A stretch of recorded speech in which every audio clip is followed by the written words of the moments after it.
This is Investment Perspectives with Brad Kimes. Daily live streaming interactive featuring Mrs. Backup. Subscribe, hit the notification, smash the likes. Now, here's Backup Brad Kimes. Come on in. Welcome back to Investment Perspectives, everybody. I wanted to make a pre-recorded video. I am still working on the timeline and the paper edits for the documentary, so bear with me with the no live show.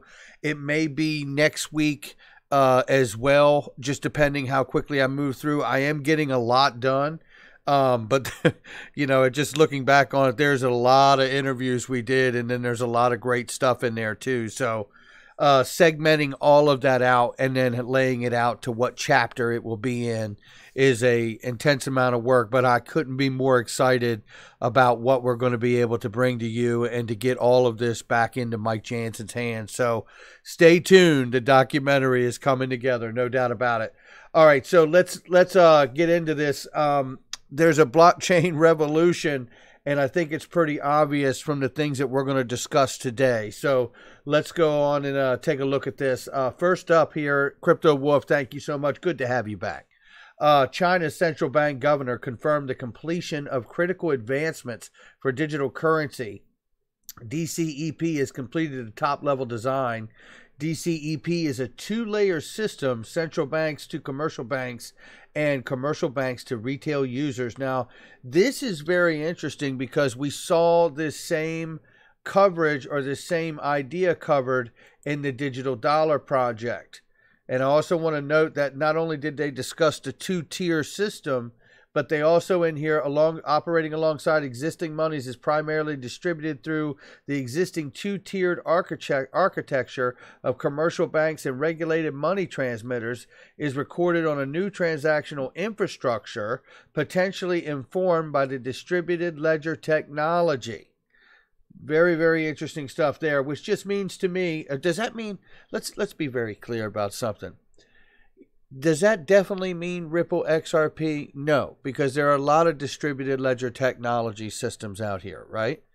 However, what I would say is that we are a good candidate for something like this, so it's exciting nonetheless. Even if they were to go with a Stellar, it's still exciting to me because it shows that the whole world, whether it's on the government currency issuance of CBDCs or whether we're talking about the corporate e-commerce world like the Amazons of the world, which we're getting ready to talk about as well. Before we do, let's talk about this. South Africa's plan to regulate cryptocurrencies. Now, this is fantastic because in this article, they go on to discuss that basically they put the proper things in place for regulatory framework for crypto assets, including suggestions on changing to existing regulation to include cryptocurrencies.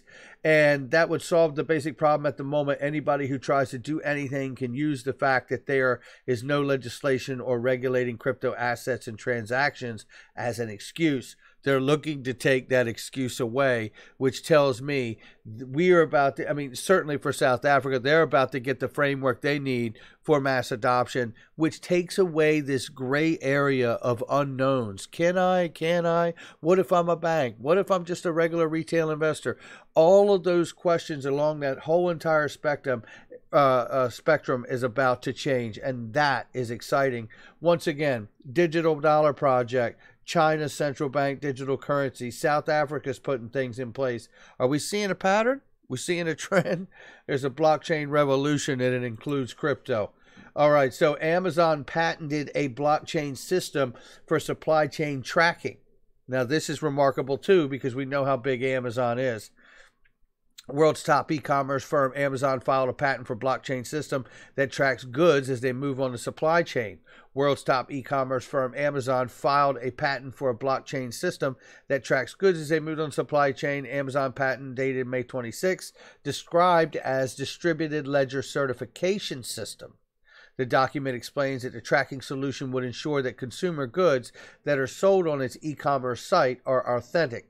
The abstract reads, features are disclosed for an interface for verifiable tracking of an item through a supply chain using a distributed electronic ledger.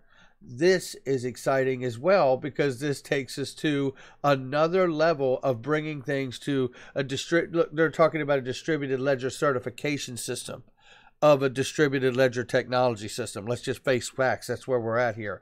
All right, so now let's move to the next stage of the game. Now, we know that we're looking to see, from their own words, PolySign launch sometime this year in 2020.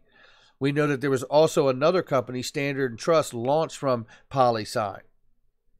I personally have believed for a very long time, since the pre-allocation theory I've put together, that my personal take on that whole notion is that PolySign actually custodies the escrow, and we're not aware of it.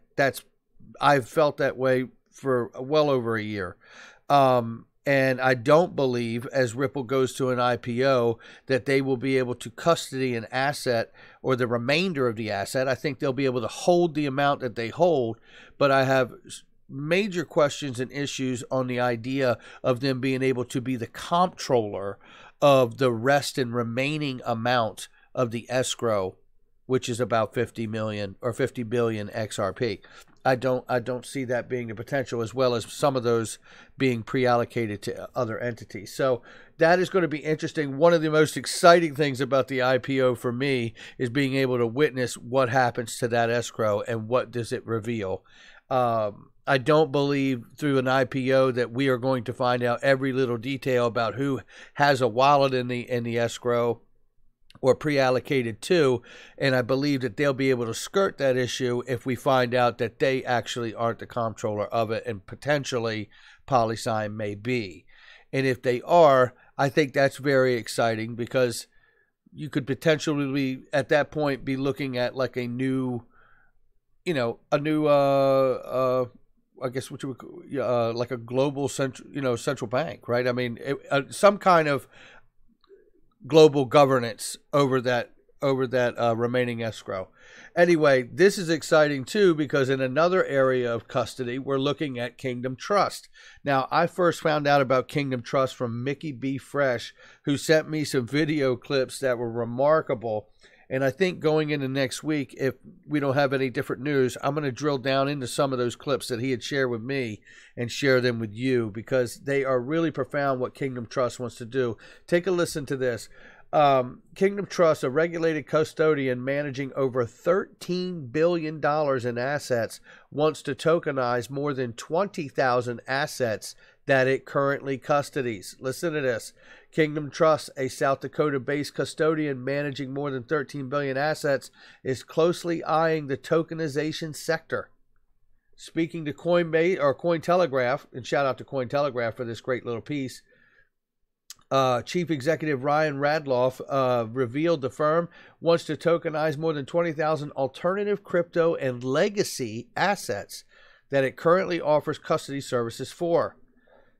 He says, if you look beyond just Bitcoin at the clash of alternative assets like real estate investment trusts, REITs, gold, land, and other things that Kingdom custodies, this is a prime environment for the clash between blockchain technology, tokenization of assets, and the 20,000 assets that we currently hold. This is extremely exciting, because I'm going to tell you, first of all, they're custodying a lot more than just real estate and crypto here. But it reminds me of Reno. If you remember Reno, the company that Dave Cryptopoulos, myself, and had Barry Monet on the show on a Friday a few weeks ago. It was remarkable. Reno.io is doing commercial real estate. Now, this is remarkable because they're tokenizing commercial real estate here. So what I see is the continuation walking towards a blockchain revolution that absolutely involves cryptocurrency. Now, one more piece on the docket today. Let's take a look at this. The IRS cryptocurrency taxation laws are tightening.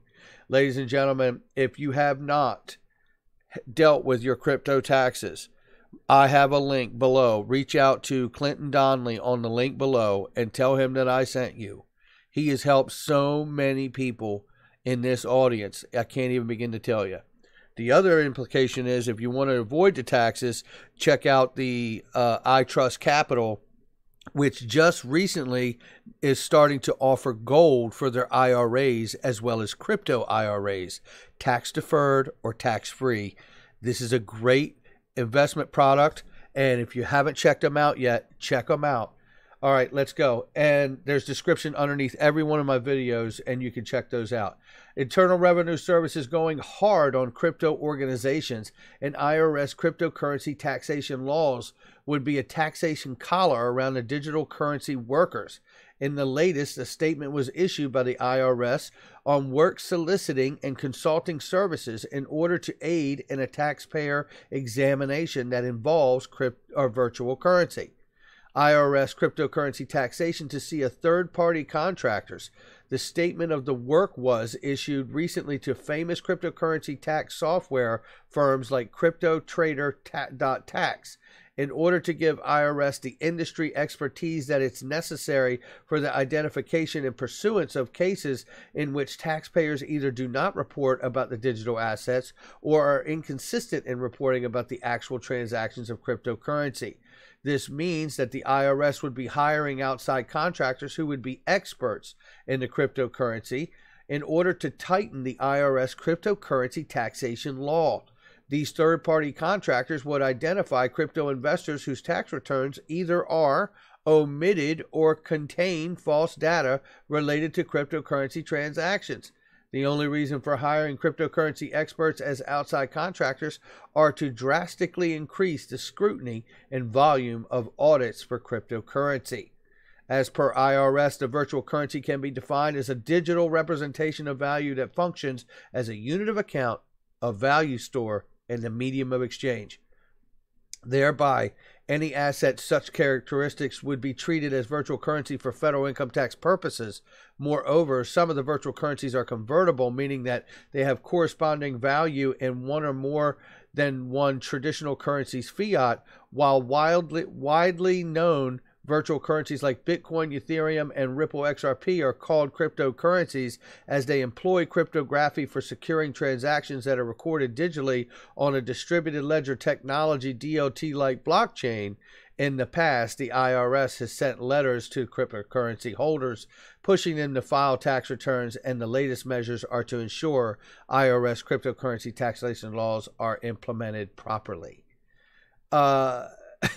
If you ever wanted to know and see a flag that says this crypto space is not going away, it's the IRS laying down a tightening of the taxation laws for cryptocurrency and now reaching out to third-party contractors to make sure they catch you if you're not reporting it. There's a blockchain revolution going on, ladies and gentlemen, and it's happening right before our eyes, and it involves cryptocurrency. Don't believe me? Ask the IRS. All right, guys, that's going to do it for me. If you like the content, please hit the like and subscribe. I will catch you on the next one.